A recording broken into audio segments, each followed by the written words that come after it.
in an environment where so much of what we know about Agile is pushed out to us via learning resources, the internet, social media, it's important to remember one thing.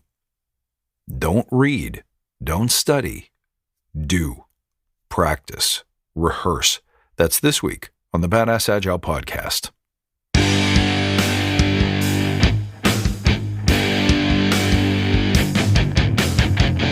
Greetings, team.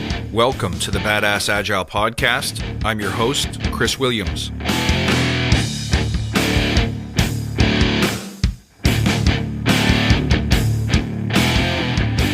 My friends, welcome back. Great to see you. Thank you so much for tuning in. You know, a lot of what we know about agility and the field of high performance in general comes from so much information pouring from every angle, every direction. And I think sometimes we can get lost in it. So this week I want to clarify the right approach to consuming all of these opinions and all of this material. But first, let's take a moment to remember why we're here. To create an elite tribe of leaders who truly serve their clients and communities by doing what matters and what works. Relentlessly chasing value and excellence like a badass. There's so many resources out there about what you need to do to be agile. But we're focused on who we need to become in order to lead teams. So let's hammer down those fundamentals to create a truly unique and powerful force in this industry. Now remember, if this helps you, tell your friends. All right, you've seen it on social media.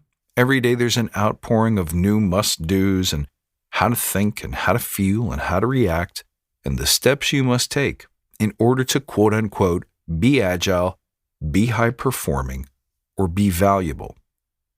Now, I believe that inspiration is essential. In fact, I have a core belief that we should surround ourselves with great quality sources of inspiration every day. Knowledge, too, is essential. I don't mean to say that we shouldn't be continuously learning, continuously taking on new sources of information, not just inspiration. Different opinions, different experiences, those things matter. But it's what you do with that inspiration. It's what you do with that knowledge, how you act upon both of those that becomes the difference maker. Learn all you like. Read all you want. Like all the posts and memes on social media, but can you identify the courageous leaps that you took today?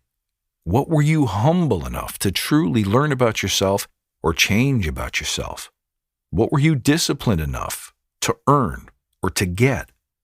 If you can't answer those questions with a positive affirmation of something that you did, something that you committed to, and then followed through on, then you're probably studying, not so much practicing. See, rehearsal trumps learning any day. Now, I used to be like this. I used to memorize all the sayings, all the wisdom. I used to crave more info. In fact, I believed that there was one perfect book that was going to change everything for me. So I became a book addict.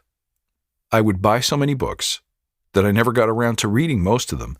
And those that I read, I would be hard-pressed to tell you what was the one thing that I learned, that I took away from it, that I brought into my practice that helped me change or get better.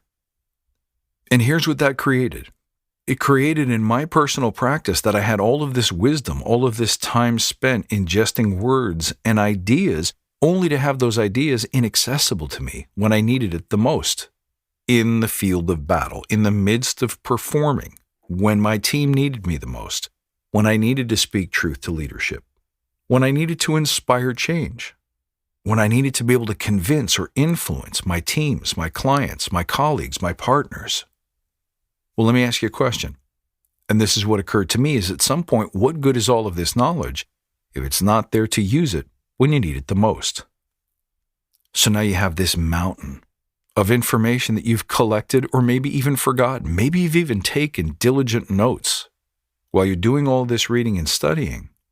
And there it is, this great big ocean of information. Some of it amplifies each other and some of it conflicts with or disagrees with each other.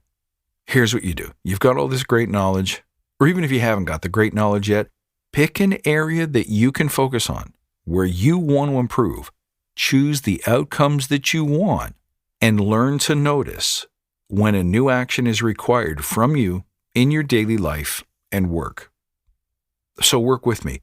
If, for example, you want to get better at public speaking, you just feel it in your bones that if you were a little bit better at it, if you had that natural edge, that every time you got up in a meeting, every time you got up to teach or explain something to your teams, every time you got into a coaching conversation, you could be more effective if you just felt more at home expressing your opinions, talking to people. Awesome. Now find one book, find one person you admire, find one website, find one Instagram account where you think the best, most inspiring information lives for you. One place that you keep going back to. Almost all of them will have top 3 recommendations. Same thing with a book. There will probably be a summary at the end of each chapter. There might even be a book summary that you could buy or download that would suggest the top practices that you must rehearse in order to get better. Learn that. What are the things that you must do in order to improve your public speaking game? Now, that could be mindset shifts in addition to actual tactics, things that you must rehearse and do. Focus on those. And here's the most important part. You have to become attentive to those specific opportunities, because if you're trying to become a better leader, if you're trying to become a better agilist, at the same time as you're trying to become a better public speaker, you're trying to improve too many things at once. You will have read too many different books on too many different topics. And when the time comes to improve your public speaking, to actually get out there and do something where you want to put these new skills to the test, you can't remember which passage from which book you're supposed to recall and what exactly it said.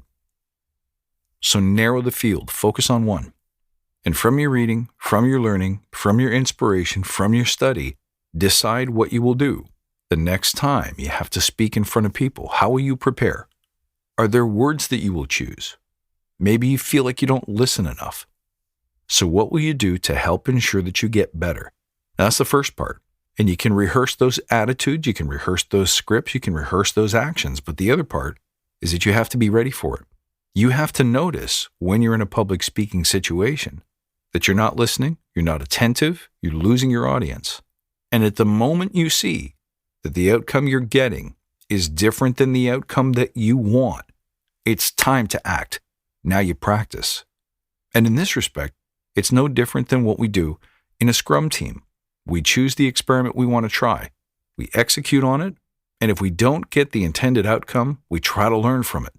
What didn't work? Did I follow the steps directly? Did I follow the steps, but they didn't work? Did I follow the steps, but this wasn't the right application? And then repeat the process. And eventually, you'll have a positive outcome. You'll get the impact that you wanted to get. When that hit occurs, you'll make a note of what worked. You try to figure out why it worked. You'll be observing yourself, changing your thinking, changing your actions. And you'll say, I've got it. I'm onto something. And then we continue to rehearse and continue to rehearse. And after a couple of weeks or maybe even a couple of months, we can tuck this one aside and say, okay, I'm on the path to improving. Now I can shift focus and move to another skill that I want to improve. See, it's only when you're able to make those changes, however slow they come to you, and gain real success that registers in your mind, that registers in your heart, that registers in your soul, will you build the required muscle memory and confidence to do it again and again. And this is especially essential for those skills that require courage to do, because if it requires courage to do, if there's fear or risk or challenge behind whatever we're trying to improve, it's easy for us to procrastinate, put it off, and say, I just wasn't born to be good at that. But if you can focus and improve just one small area, positive results create more positive results. And then it becomes a way of life, a daily performance, not some advice that you read in a book or a magazine or online. This is the real focus. Stop reading. It's time to act. It's time to rehearse. It's time to put your skills to the test. And the secret is to focus on that narrow outcome, just one area where you want to get better. Then learn to notice, learn to see the opportunities all around you, and then decide to take that one piece of advice, to develop that one skill, to get that one success, Now you're on your way. Friends, I hope this one was inspiring to you. You can reach out as always at badassagile.com. Find me on Twitter at badass_agile or on Instagram at badassagile. I look forward to seeing you next time, and until then, stay badass.